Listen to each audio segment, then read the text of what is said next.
We're now live on YouTube, so we'll just give it a minute for everyone to join, and then we'll start at 2 o'clock.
Okay, welcome everyone. Good afternoon. My name is Mandy Nuku, and I am the Operations Director for the League of Women Voters of Boulder County. Thank you for joining us today. Before we begin, I want to invite our Spanish-speaking community members to click the bottom of your Zoom screen and choose the Spanish interpretation option to hear the forum in that language. I will pause for a moment while our interpreter, Rosabel Rice, gives this information in Spanish. Muy buenas tardes y bienvenido a este foro. Para los que hablan español que desean recibir interpretación simultánea, en cuanto se habilita ahorita la plataforma de interpretación, pueden ir ustedes al pie donde ven un globito y presionar Spanish o español. O si traen un teléfono celular, van a ver los tres puntitos, buscan la opción de interpretación y van a presionar español y podrán escuchar esto totalmente en español. Muchas gracias.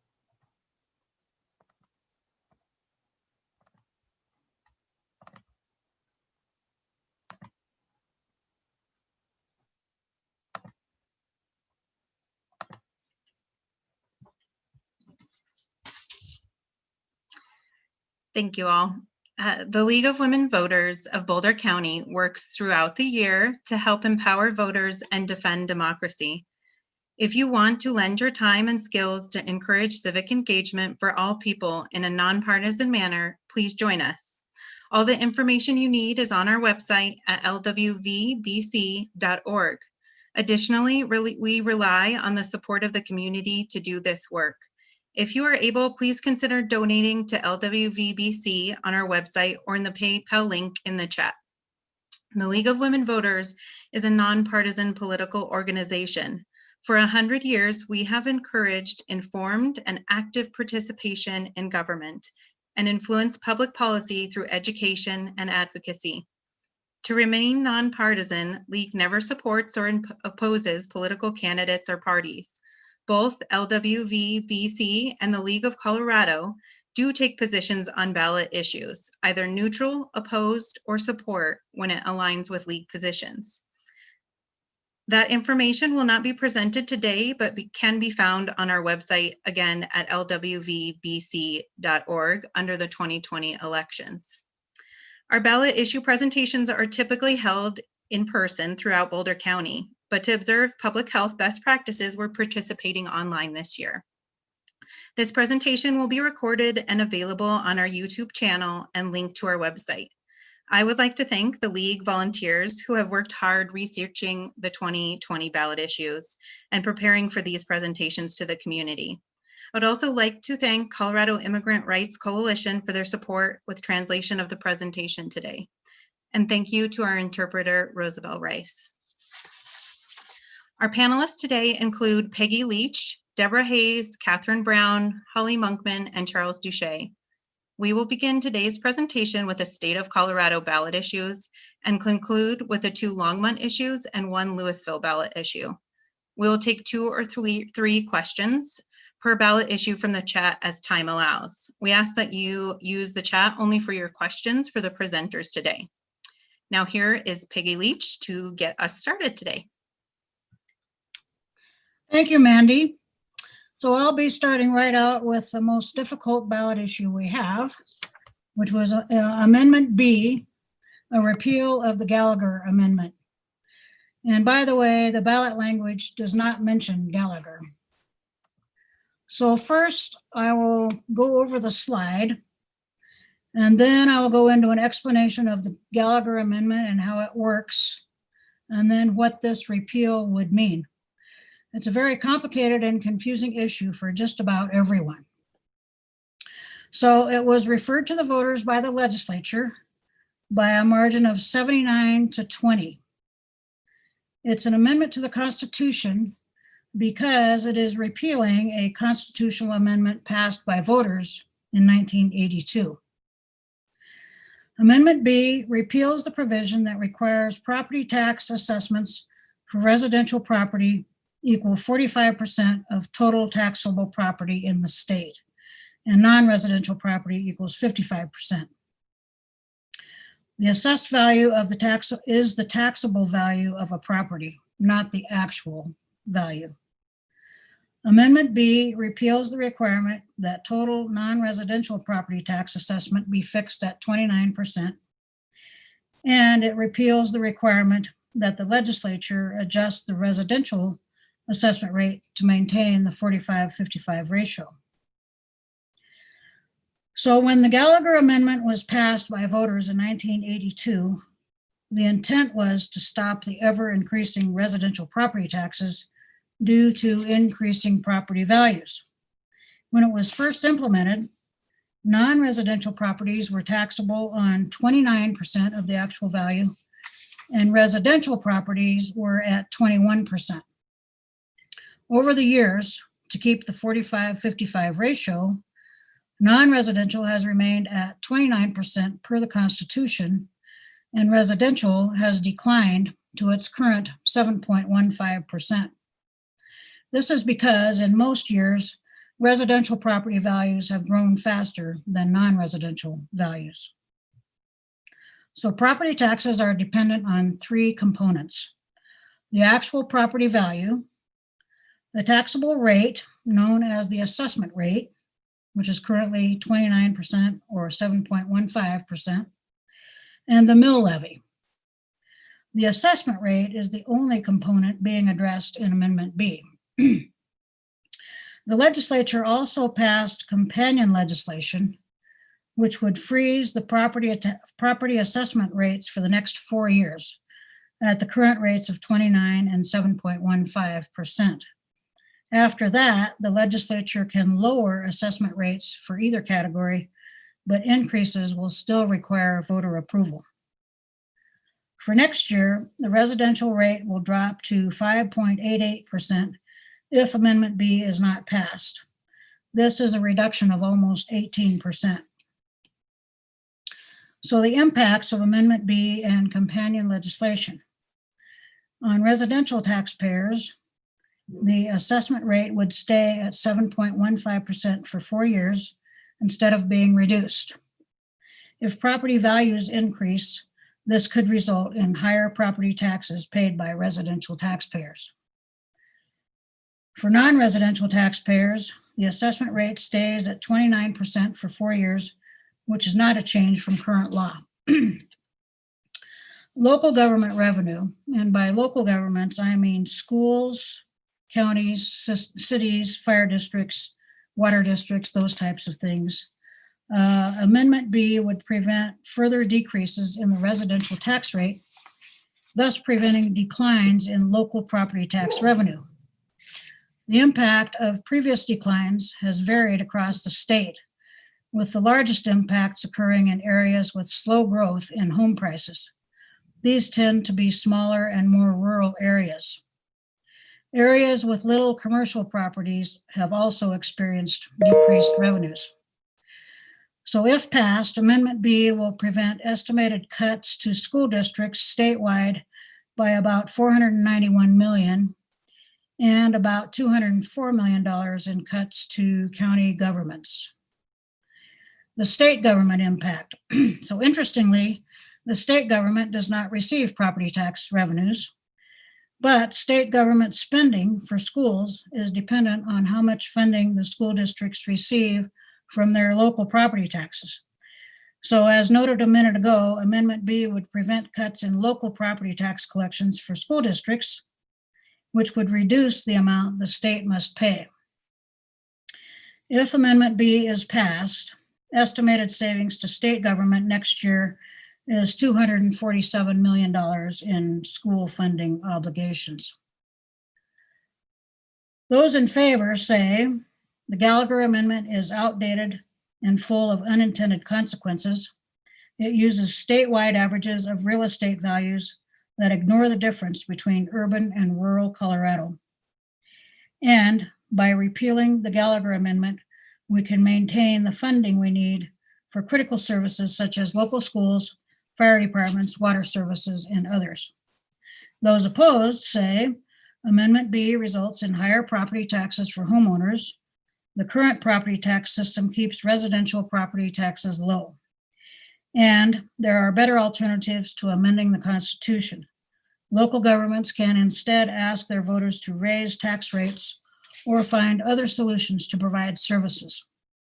These alternatives would allow voters in each jurisdiction to decide for themselves how to best fund services for their community. So I know that was complicated. Do we have questions on this? I do not see questions just yet, but we'll give people a minute here. If you'd like to type your question for Peggy in the chat, go ahead and do so. And while we're waiting, I'll mention that there is a registered group in favor, which is called Yes on Amendment B. And there is a registered group opposed called Keep Property Taxes Low. They're both registered with the Secretary of State's office.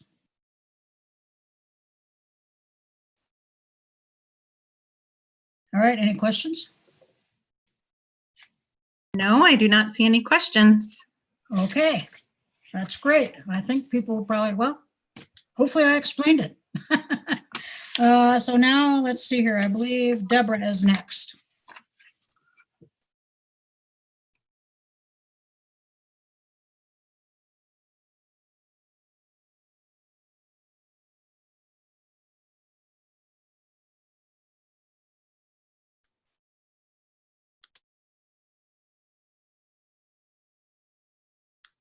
Did we lose Deborah and Catherine?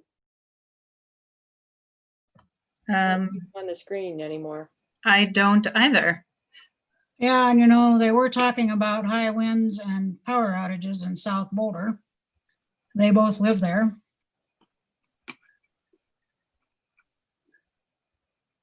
So While I'm Oh, there's Deborah. Coming okay, back in. we'll give her 1 minute to come back on. Someone asked if we had slides explaining the pro and cons. We will just be sharing that information, so we won't have slides for all the details, but I will encourage everyone to either go to our website where the ballot positions are in both English and Spanish in more detail, and also to use vote411.org. You can put in your address and get your personalized information of what will be on your ballot, and the pro-con information is in there as well. I had a slight power outage. Are you? We are ready for you, Deborah. All right. Amendment C, conduct of charitable gaming activities. This was referred by the legislature. It amends the Constitution. So it requires a simple majority to pass, because it would change. Allows the bingo and raffle licensees to hire managers and operators for games of chance. It reduces required period of existence for the charitable organization from 5 years to 3 years. These are bingo games and raffles that nonprofit organizations like schools and churches and environmentalist organizations conduct at public bingo halls.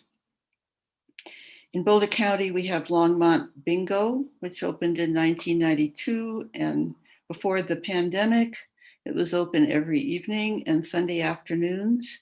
Volunteers raised money for school programs, churches, clubs in Longmont, Lyons, Erie, and Frederick. The Colorado Secretary of State regulates bingo and raffles. There's a license fee of $100. The renewal is every year. The nonprofit has to show that it's a bona fide organization in existence for 5 years. And anyone who works at the bingo has had to have been a member. Amendment C proposes 2 changes. First, it would allow the licensed nonprofits to hire managers and operators. They could be compensated no more than minimum wage, which is about $12 an hour. People who are not members of the nonprofit could work at the games if this was changed. Secondly, Amendment C would reduce to 3 years the license, the period of existence for the organization before it is eligible for a license. These changes, assuming that more organizations would be able to apply for licenses, it would add some revenue in license fees, but it would also add to the state's expenses to process the licenses and investigate compliance. Compliance is a big issue because there's a lot of money involved. Those in favor of Amendment C say the proposal would allow more opportunities for nonprofits to run bingo games and raffles as a revenue stream to benefit their programs. Being able to compensate volunteers would help with recruitment and retention of people to work at the game to support the nonprofit.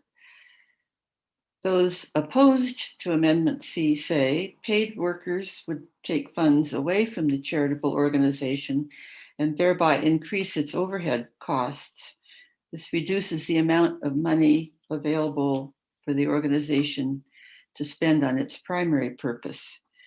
If workers are paid, it's more like for-profit gambling than charitable fundraising. Are there questions on Amendment C? I don't see any questions just yet, but we're going to give it just a minute here.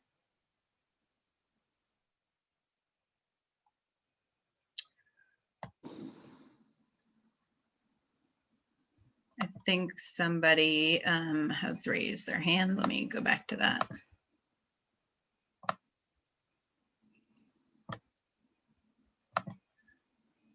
Wayne, you can go ahead and ask your question if you'd like to.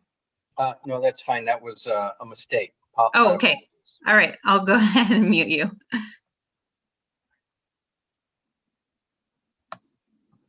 Any other questions?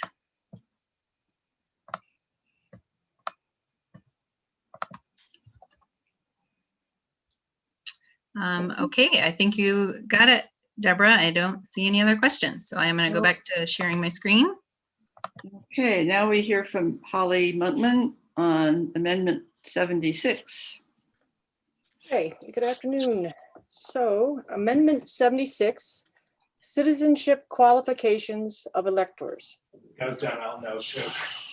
Oh, A yes vote will change the Constitution to specify that only U.S. citizens 18 years of age and older are eligible to participate in Colorado elections.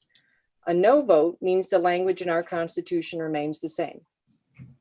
This is a change to our Constitution, so it requires the 55% approval to pass.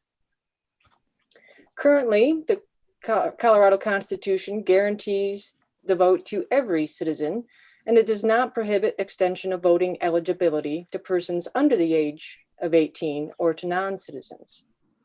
Now, regarding non-citizens voting, that's not currently permitted in any elections in Colorado, but there are 5 states that currently permit non-citizens to vote in some local elections, such as a school board election or city council.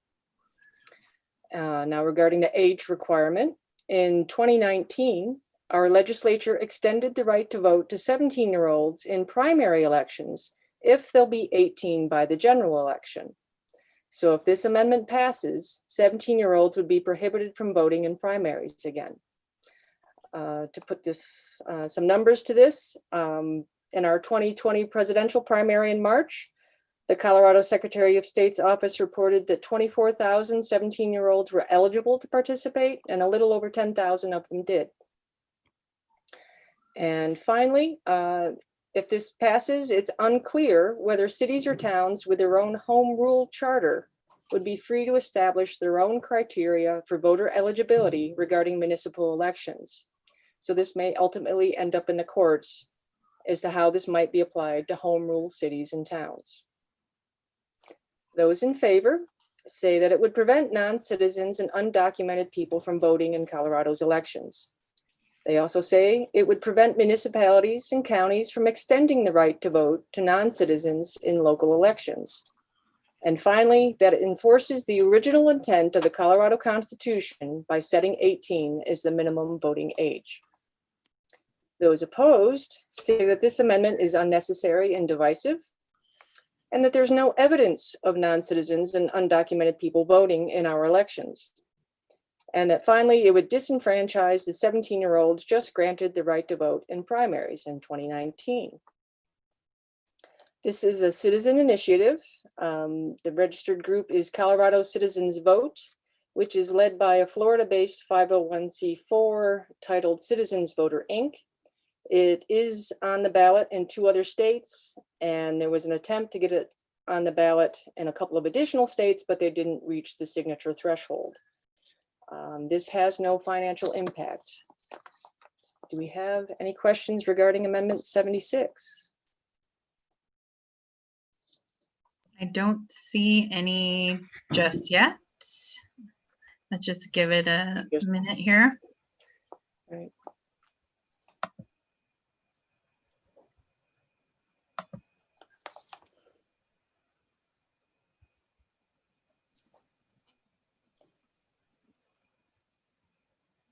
If someone has a question about something we've already discussed, you can feel free to type it, and we can try and add it in towards the end if someone thinks of a question as we go along. So feel free to put it in the chat. Just please reference which one you are asking that about if it's not clear.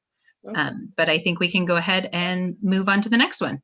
We'll move back to Deborah with more gambling.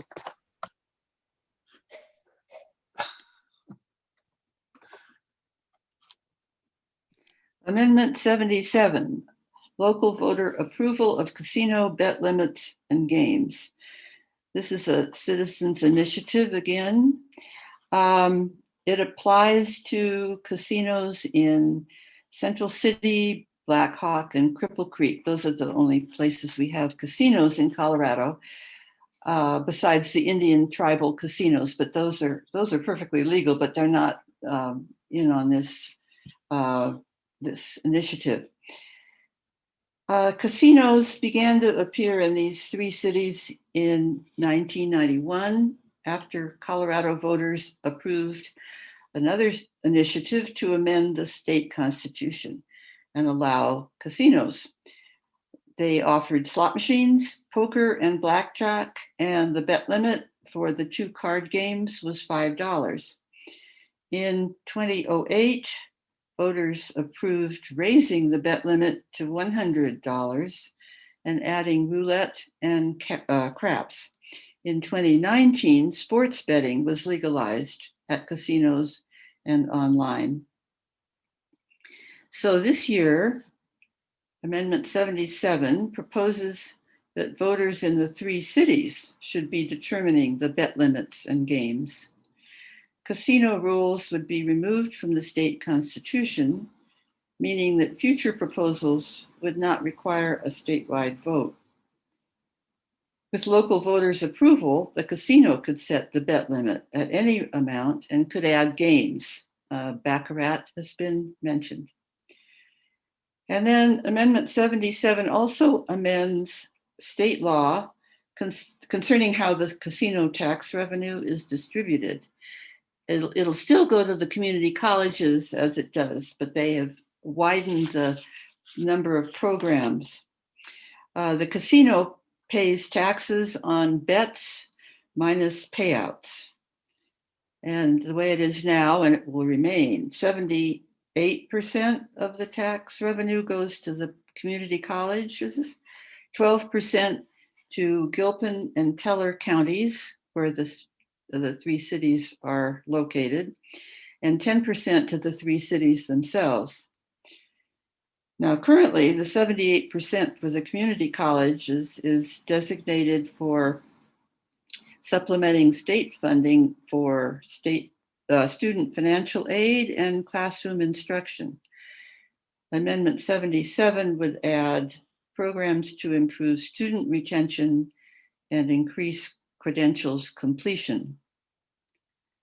People in favor of 77 say, 1, voters in the 3 cities know the impacts of casinos better than voters elsewhere in Colorado. Local voters are best equipped to address the community's needs and control what happens there. And 2, the proposal increases community college funding without raising taxes on Coloradans. Increased funding means more educational and employment opportunities that benefit everyone. Those opposed to 77 say, 1, raising or removing bet limits lets people lose money faster. The house always wins. It may increase the prevalence and severity of problem gambling, including financial problems, family neglect, and substance abuse. And 2, expanding casino gambling may negatively impact other communities, but they do not receive the additional tax revenue to deal with additional traffic, intoxicated driving, and other effects. So, are there questions on 77?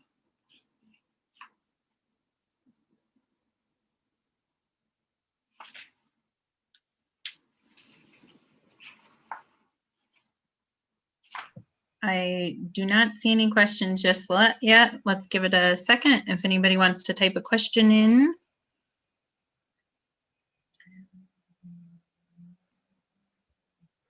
All right, I think we can move on to the next one.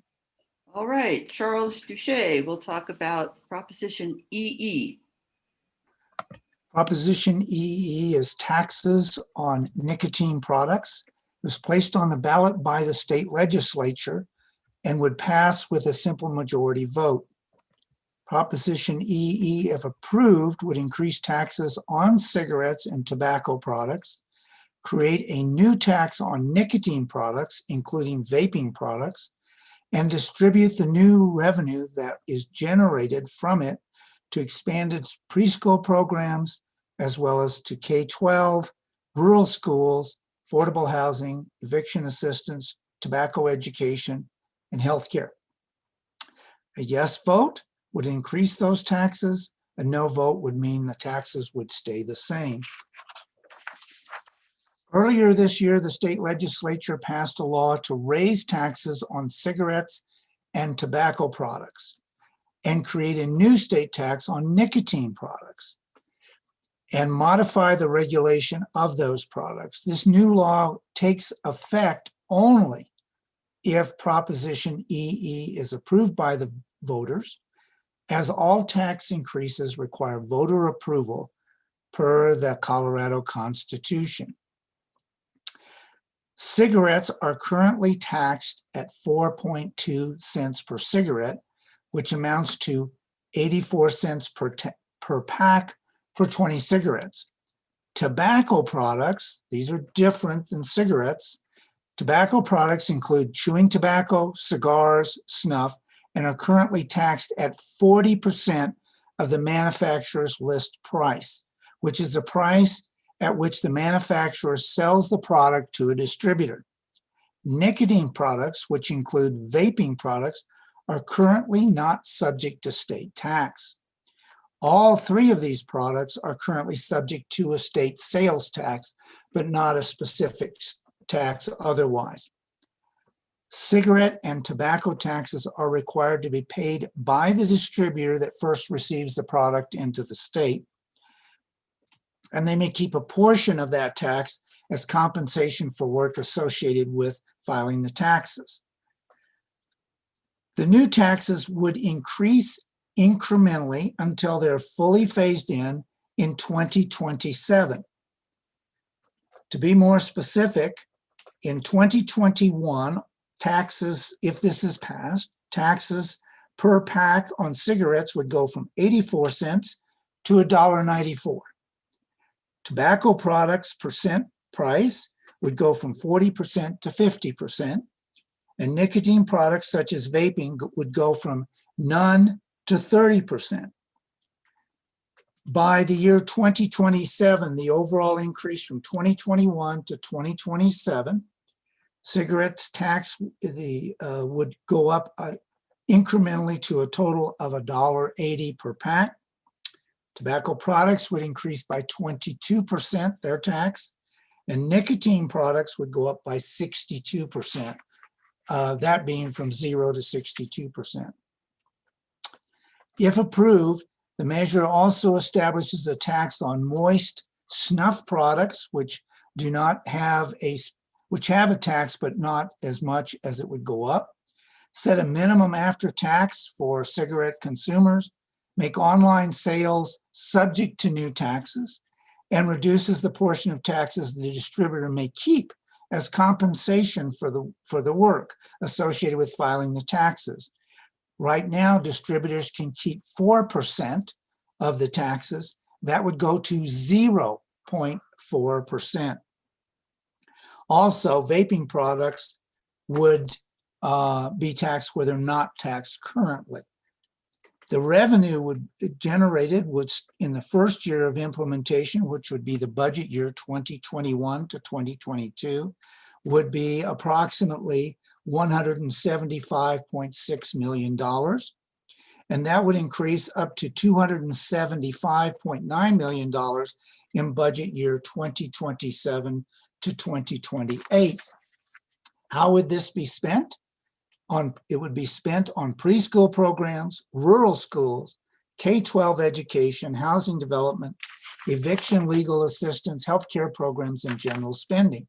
The majority of the taxes would be used in the first few years, 2021, 22, 23, for K-12 education. It would move from there to preschool programs. Part of this would be an innovative program for preschool, which would be new nationwide, and that would be paying for 10 hours per week of preschool. Therefore, the parents would be able to send their child to preschool at no charge to them for 10 hours per week to prepare them for kindergarten and moving up. Arguments for Proposition EE. Colorado has one of the highest rates of youth vaping in the country, and while also having one of the lowest tax rates on cigarettes and tobacco products, and again, no tax on vaping products. This would increase this as the cost of these products as a potential price deterrent. Proposition E also provides for needed funding for education and providing, as I said before, access to free preschool for children, for all children, where it's only provided selectively, like in Head Start programs currently. Arguments against: increasing taxes on products imposes a financial burden for those who consume them, particularly low-income users. Raising taxes would establish a minimum price which hurts business owners who sell these products and might decrease their sales of these products when they are struggling. And the state should not, they also feel the state should not depend on tax revenue for a specific addictive product to fund schools, preschool, and other state services. Are there any questions on Proposition EE?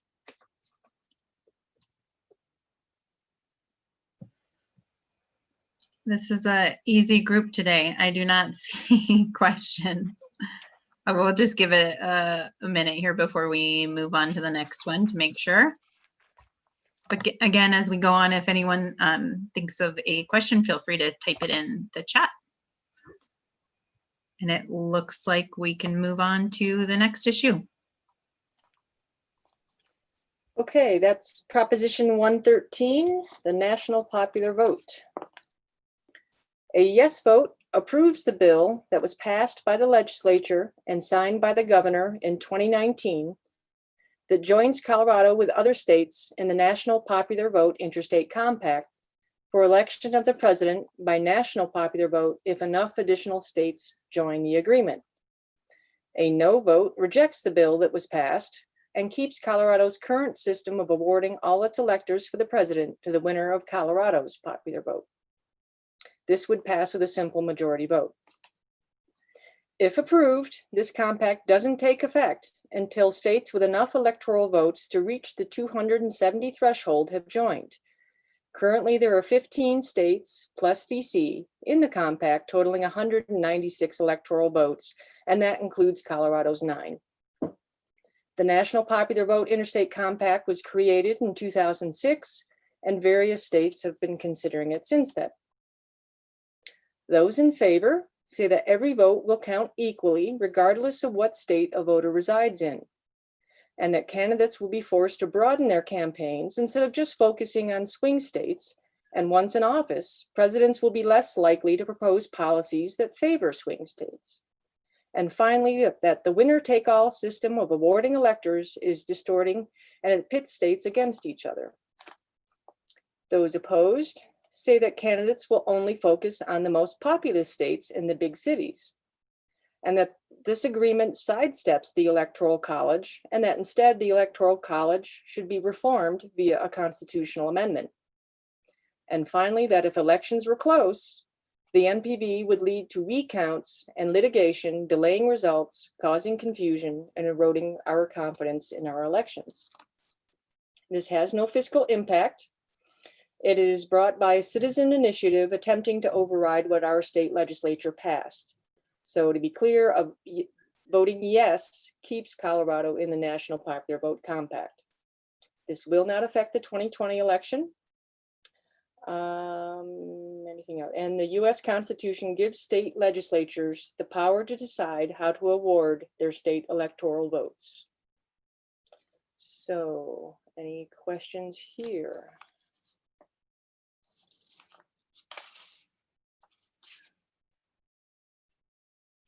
Looks like there aren't. So shall we move on to Catherine with Prop 114? Thank you. Thank you, Holly. Proposition 114 is the reintroduction and management of gray wolves. This proposition was brought forward by the Rocky Mountain Wolf Action Fund. It is a citizens' initiative and passes with a majority vote. If the measure passes, Colorado would develop a plan to manage and reintroduce gray wolves west of the Continental Divide by December 31st, 2023. The Colorado Parks and Wildlife Commission would be responsible to hold public hearings and include scientific, social, and economic considerations. The commission would work in conjunction with the federal government, and the plan would meet federal guidelines before being implemented. State funds would be used to assist livestock owners in mitigating conflict with wolves and compensate owners for the loss of livestock. Historically, wolves were found throughout North America, including Colorado, but their populations were largely eliminated by hunting and trapping. The last Colorado wolf was sighted in 1945. There are now about 2,000 wolves in the northern Rocky Mountain region. Idaho, Montana, and Wyoming have successfully reintroduced and now manage their own gray wolf populations. Those in favor say this would help restore and maintain the ecological balance of our mountains. It would also ensure a permanent and healthy gray wolf population for the state. Those against say the presence of gray wolves can cause conflicts with humans and animals. And gray wolves from other states have started to appear in Colorado. Maybe it would be better for the wolf to establish its own presence here. This would also give Colorado more time to adapt to wolves. Are there any questions?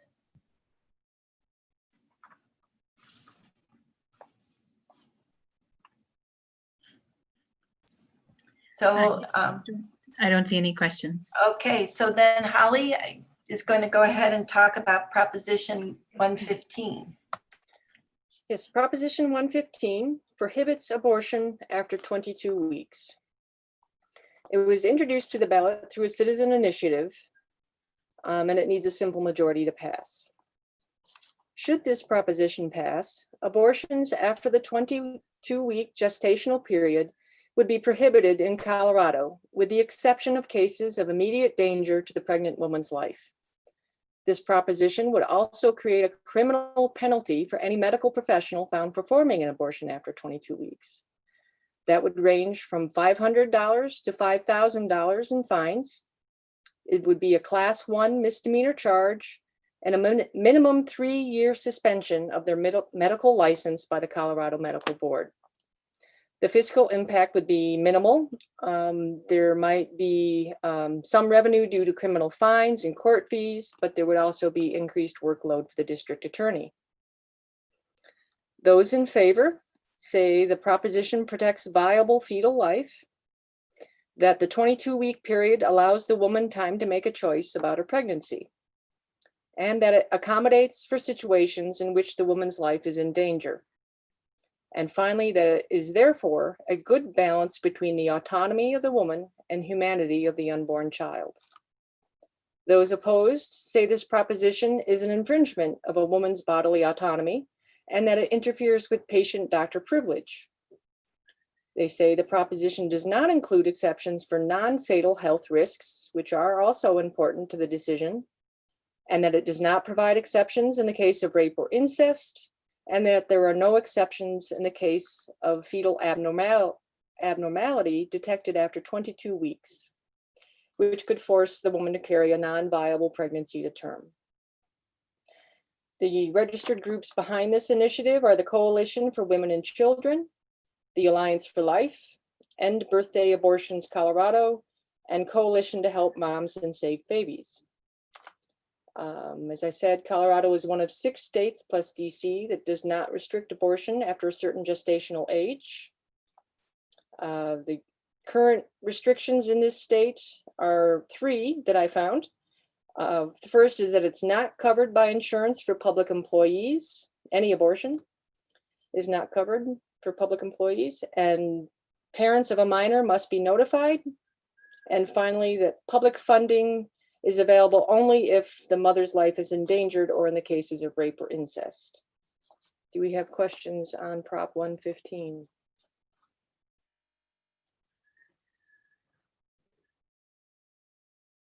Okay. I don't see any questions, no.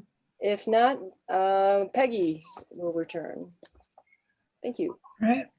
Thank you, Holly.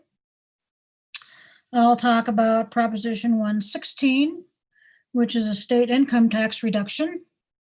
So this was a citizens initiative, and it reduces the state income tax rate from 4.63% to 4.55% for all taxpayers on their federal taxable income, beginning January 1st, 2021, which is this next January. As I mentioned earlier, state government does not receive revenue from property taxes, and state income tax collections are the main sources of general fund revenue, although there are sales taxes also. General fund revenue is the primary source of financing state government operations.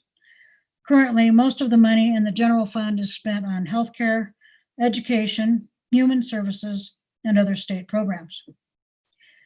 This citizens initiative was done at least in part as a response to a competing initiative, which did not make it onto the ballot. That initiative was advocating for a progressive income tax with tax rate reductions for taxpayers making less than $250,000, and then higher rates for progressively higher incomes.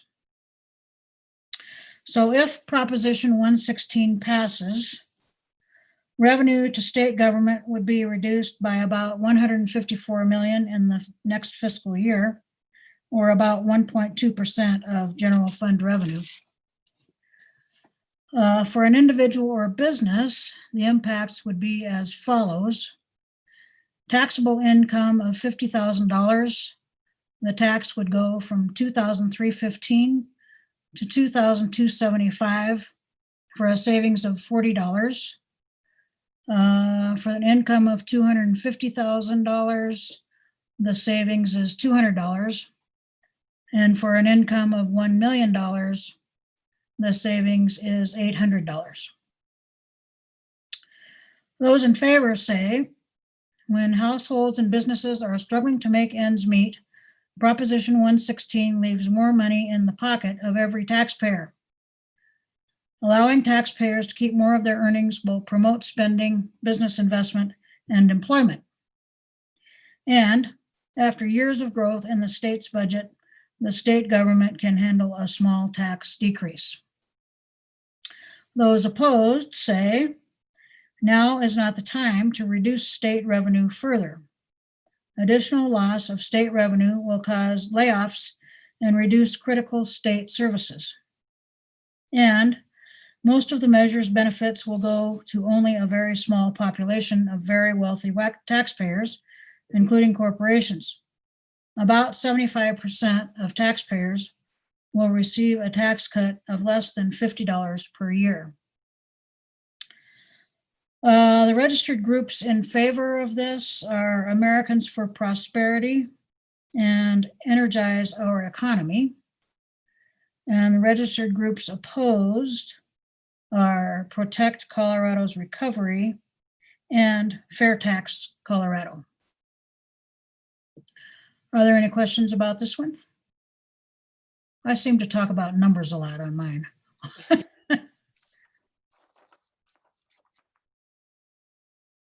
I don't see any questions. Okay, so then we'll go to Holly next. Okay. Proposition 117, voter approval for certain new state enterprises. A yes vote will require voter approval for new state government enterprises with estimated fee revenue of over $100 million in the first 5 years. A no vote retains the state legislature's authority to create new enterprises. This would pass with a simple majority vote. To define a state enterprise, that's a government-owned business which may issue bonds and receives less than 10% of its annual revenue from state and local governments combined. Most of its revenue is from providing a good or service. Some examples of existing state enterprises are the Division of Wildlife, the Colorado Lottery, higher education institutions, correctional industries, and the Petroleum Storage Tank Fund. There are currently 22 state-run enterprises. These entities charge fees for services from the people using those services, and the revenue does not go into the state's general fund. Many counties and municipalities also operate enterprises, and this proposition would not affect them. Money collected by an enterprise is not subject to the Tabor revenue limits. And the state enterprises are already evaluated each year to ensure that they continue to meet the above requirements. Those in favor say that the legislature is using enterprises to grow its budget without voter approval, and that in 2018, state enterprise fee revenues were more than double what they were in 2008 on a per capita basis, as total revenue from enterprise fees has grown faster than the general fund revenue. Those opposed say enterprises were specifically exempted from spending restrictions in Tabor, and that enterprises shift the cost of some government services to only those who use or benefit from the service, or to those that create a need for a service. For example, the Petroleum Storage Tank Fund that helps clean up sites contaminated from petroleum storage tanks in exchange for a fee from tank operators. The fiscal impact was not quantified, but there would be a slight increase in workload for some state agencies to come up with these revenue estimates. I should also say that if the legislature creates an enterprise that initially is estimated to make below the $100 million threshold, but then it does generate revenue over that, we would have to vote on it. This is a citizen initiative. The supporting registered group is Colorado Rising State Action. And the newest enterprise created was last year, 2019. And that's the Front Range Waste Diversion Enterprise under the Department of Public Health. And it collects a user fee on each load of waste disposed of at a landfill in the Front Range to finance the Front Range Waste Diversion Grant Program, to give you an example of something recent. Do we have any questions on this one? No, I don't believe so. It looks like we do have somebody asked if Peggy might summarize the Amendment B one more time. I think that one seems to be the most confusing, as we learned in our first presentation for voters. So I think we're okay time-wise, Peggy, if you could maybe spend a minute or two, especially probably the arguments for and against. And I'll go back to that slide for you. Okay.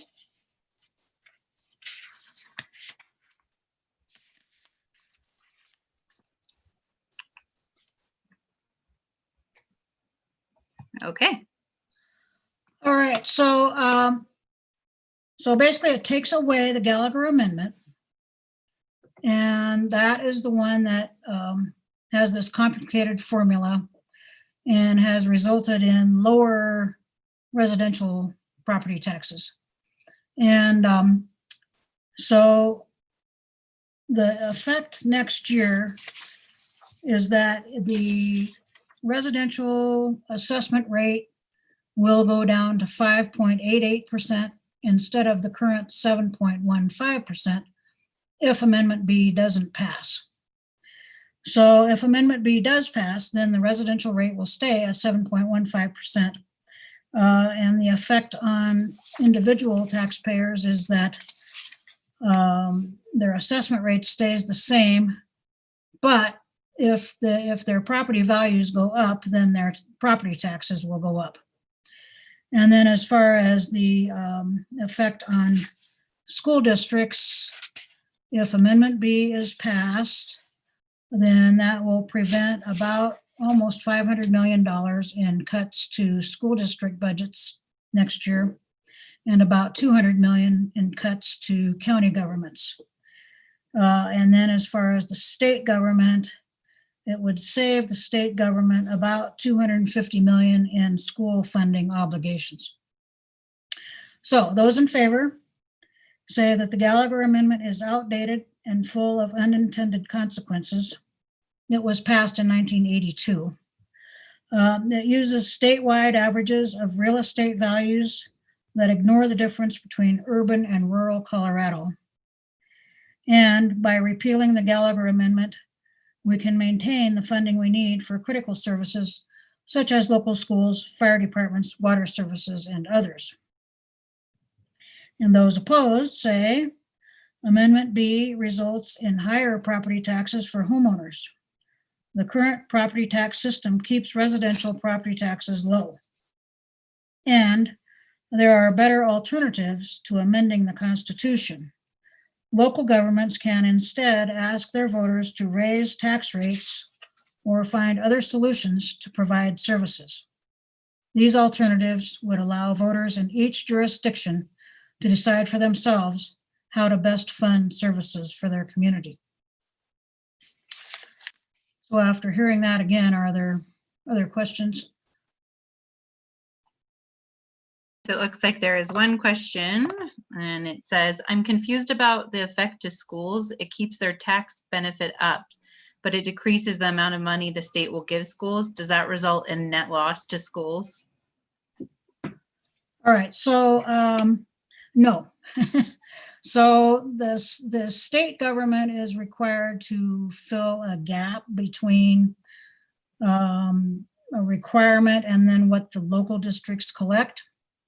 And so since the local districts will not lose about $500 million, then it will save the state government about $250 million in trying to fill that gap. So the local school districts would not have a decrease, and then the state government just doesn't need to fill in as much of a hole. But the local governments still receive their amount that they're receiving now. She says, thank you. All right.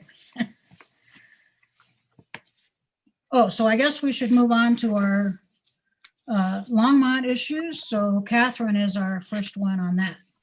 We need to do 118.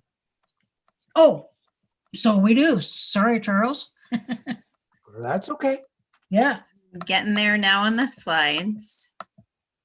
And again, if people have questions towards the end and we have a few minutes before things end, we can try to answer any other questions that sneak up. Go ahead. Proposition 118 is titled Paid Family and Medical Leave Insurance Program. This was placed on the ballot by a citizens initiative and would pass by a majority vote if it passes. It proposes amending Colorado statutes to create a paid family and medical leave insurance program for Colorado employees administered by the Colorado Department of Labor and Employment. It requires employers and employees in Colorado to pay a payroll premium to finance this particular insurance program beginning in January 1st, 2023. It would allow eligible employees up to 12 weeks of paid family and medical leave insurance benefits annually beginning January 1st, 2024. And it creates job protections for employees who take paid family and medical leave. A yes vote would create the insurance program. A no vote means it would not. This would be a state program. It is structured similarly to the federal program called the Family Medical Leave Act. However, this proposition would fund people taking leave under that, where the federal program does not require employers to pay wages, simply to administer the program. If it passes, it would create the state paid or state-run paid family and medical leave insurance program.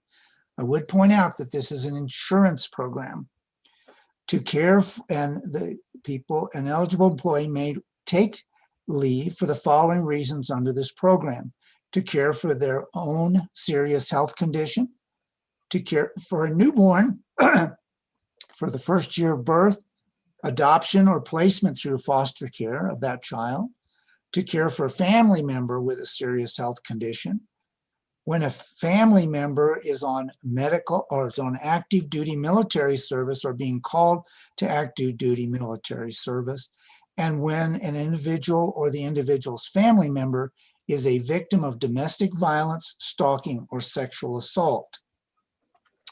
The program, the eligibility is very similar and mirrors the federal program, with the exception of the final point, which is the individual or family member a victim of domestic abuse, stalking, or sexual assault. Both employers and employees would pay into this insurance program. The amount an employee will receive during the leave is based on the employee's average weekly wage, and they must be employed at least 180 days for them to be eligible for this program. The program would pay for up to 12 weeks of leave. There's provision for an additional 4 weeks based on a complicated pregnancy. The maximum benefit would be $1,100 a week in wages, and the employee would be protected by to keep their job and benefits. The premium would be based on 0.9% of the employee's wage, at least 50% paid by the employer, and the other 50% paid by the employee. Currently, the federal program provides the similar protections and benefits, protections, but not a paid benefit.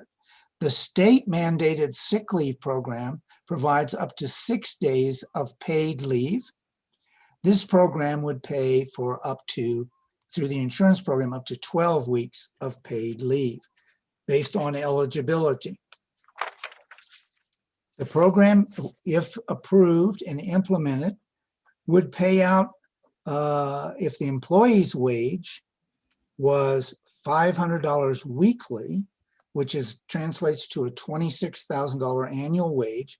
The employer annual premium would be $117. The employees would be the same, $117 as well. Moving on up the scale, just to give you an example, if the weekly wages for the employee were $1,500, that would amount to an annual wage of $78,000, and the employer would pay $351, while the employee would also pay a $351 premium. The program maxes out at the $1,100 payment. There are some exceptions to this. Employers with 9 or fewer employees could opt out of the program. Self-employed individuals could opt out of the program. Local governments could decline to participate, and employers that already offer approved paid leave benefits that are equivalent, at least equivalent or better than what is proposed by this insurance program could also opt out.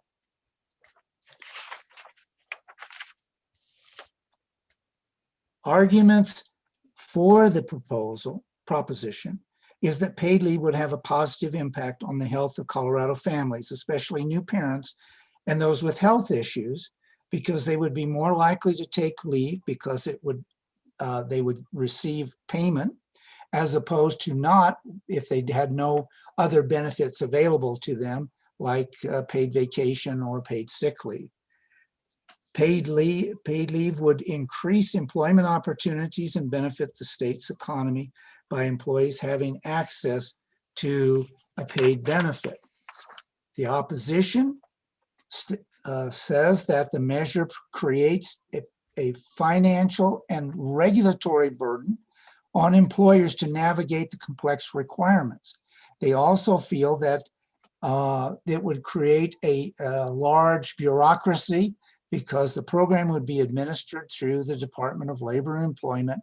Some estimates show that it would take as many as 200 new employees in the Department of Labor to administer this particular insurance program.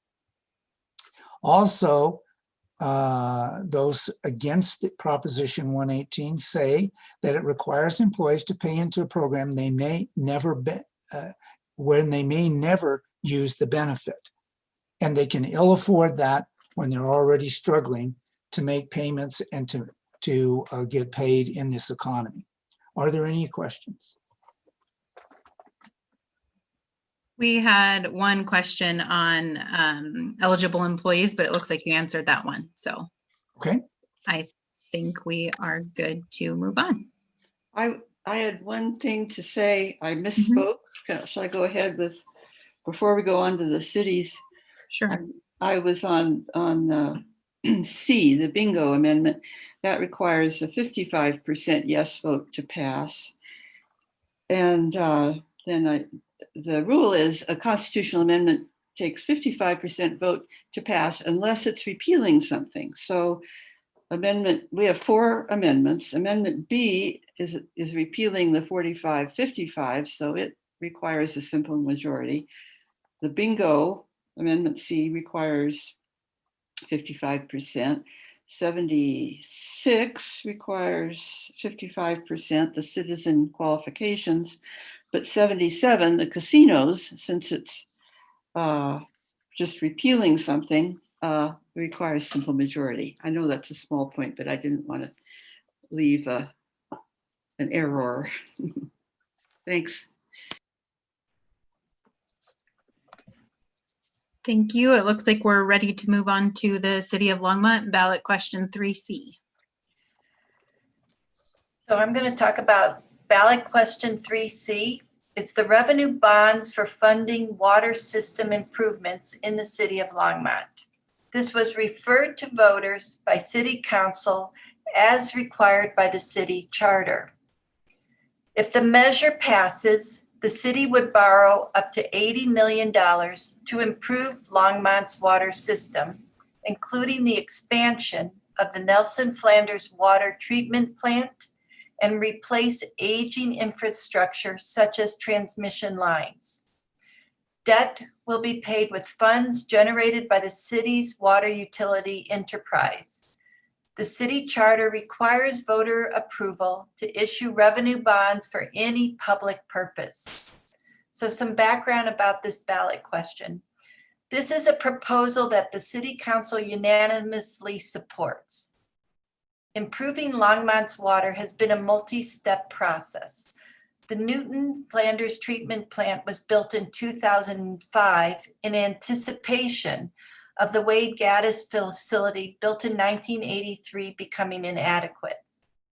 Now, new planned improvements, such as the expansion and replacing infrastructure, will ensure clean water as a matter of public health and compliance with federal law. In 2019, City Council approved a 5-year rate schedule for the city's water utility enterprise based on selling bonds and paying the debt over several years. Those in favor say, city engineers believe this is the most efficient and economical way to transition from an aging system to a newer system. There are 3 reasons why bond financing is a good idea. The costs of improvements are spread out over time, which avoid rate spikes and makes costs for users more predictable. Bond financing results in lower initial rates, and financing allows improvements to be made in the near future instead of when funds become available. Many of the improvements are required by the federal government, such as the Safe Drinking Water Act. And finally, short-term, less expensive repairs are unlikely to extend the life of the existing water system at a level required by regulations. Those against say, in the long run, residents will pay more due to the interest on the bond, and the city should not go into debt to fund a project of this type. COVID-19 has made life unpredictable, and now is not the time to issue bonds. Short-term, less expensive repairs may extend the life of the water infrastructure system, and better ways can be found to maintain older systems in conjunction with the newer one. Are there any questions?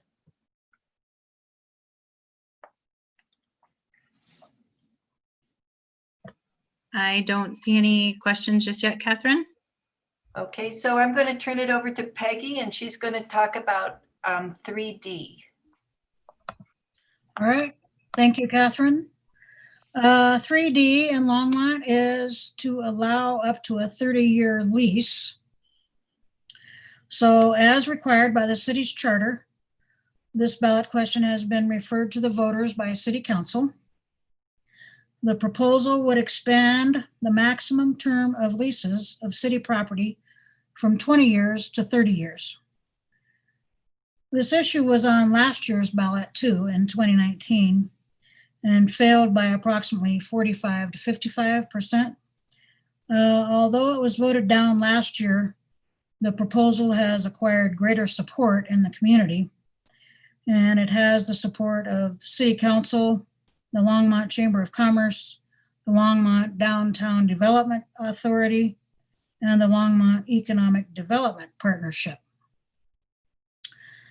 Those in favor say, city services are often provided more cheaply by private business, such as solar farms to provide low-cost solar energy, art centers for the development of local talent, and affordable housing for the average worker in Longmont. And the term of lease should be as long as the bank loan, in most cases 30 years. Nationally, the typical term of lease rates are now running 30 to 50 years. So these rates over a longer term can turn a struggling business into a thriving one. Those in favor also say that the proposal involves management of assets at no cost to taxpayers. A 30-year lease is more attractive to businesses, so city property is less likely to stand empty, which is a financial loss for the city. Those opposed say a 20-year lease yields greater profit for the city due to more frequent turnover. A decade extension of a lease on city-owned property could adversely affect the city's financial position. They also say a revision or amendment to the city charter opens the prospect of further revisions to Longmont's basic governing document by the less stringent process of popular petitions. And those opposed also say this measure is a pro-business giveaway. There is one registered group in favor, which is called Our Best Longmont. Are there any questions on this proposition, or I guess it's not a ballot question in Longmont? Nope, no questions. Okay, then we'll hear from Charles on our Louisville issue.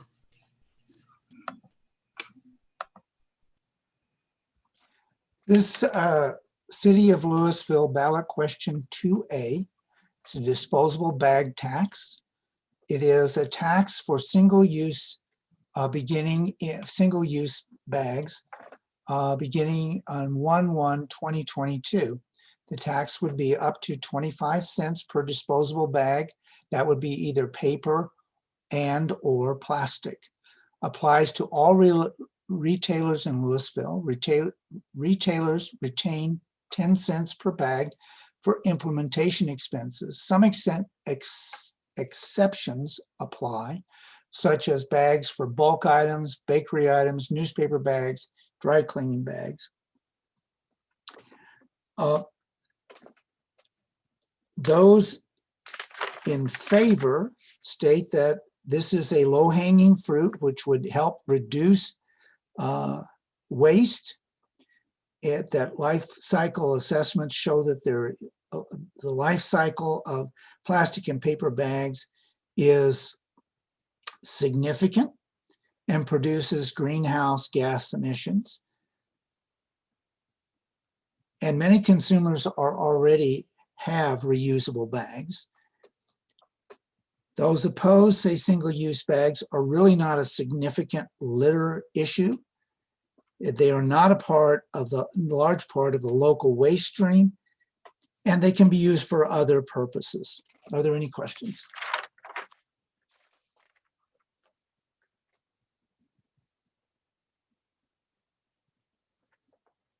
Nope, I do not see any questions for this one. So if anyone has questions about something we have already presented, the Louisville is the last city issue. So you're welcome to type in the chat.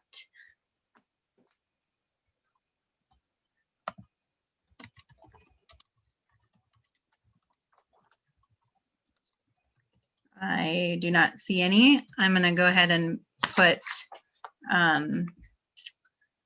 the next slide up. All right, so the League of Women Voters envisions a democracy where every person has the desire the right, the knowledge, and the confidence to participate. And so we hope by participating in today's webinar that you have developed some knowledge and some confidence in filling out your ballots. So the ballots were mailed out, started being mailed out on Friday. I already received mine yesterday. So voters may complete it and return it by mail, or they can take it to a drop-off location. Those drop-off locations are included with the ballot. They have a list of the locations. A mailed ballot, or actually any ballot, must be received by 7 p.m. on November 3rd. So if you mail it, you want to make sure you mail it at least a week in advance to make sure that it'll get there. If you haven't, then you should find a drop box or deliver it to a voter center or something like that. I think that's, Mandy, All do you of it. talk about Yep. what's on our website and stuff? Yes. Okay. All right. Thanks, Peggy. All right. Thank you again for everyone joining us today. I just want to share on behalf of the League, I would like to thank you all for participating. These are challenging times, and all the more reason to ensure a strong democratic process that engages as many community members as possible. Colorado has one of the most efficient and accessible voting processes in the country, so let's use it and vote. Thanks for your participation and for encouraging your family members, friends, and neighbors to pay attention to important issues affecting our community. Check out our League voter information website, vote411.org, for election information you need. You type in your address there and you will have access to personalized ballot info. We have asked candidates in the Boulder County area running to submit questions or answers to the questions on Vote 411, so you can compare candidates side by side, as well as get the pro-con information we mentioned earlier for the ballot issues. So thank you again for everyone for joining us, and we appreciate your time today.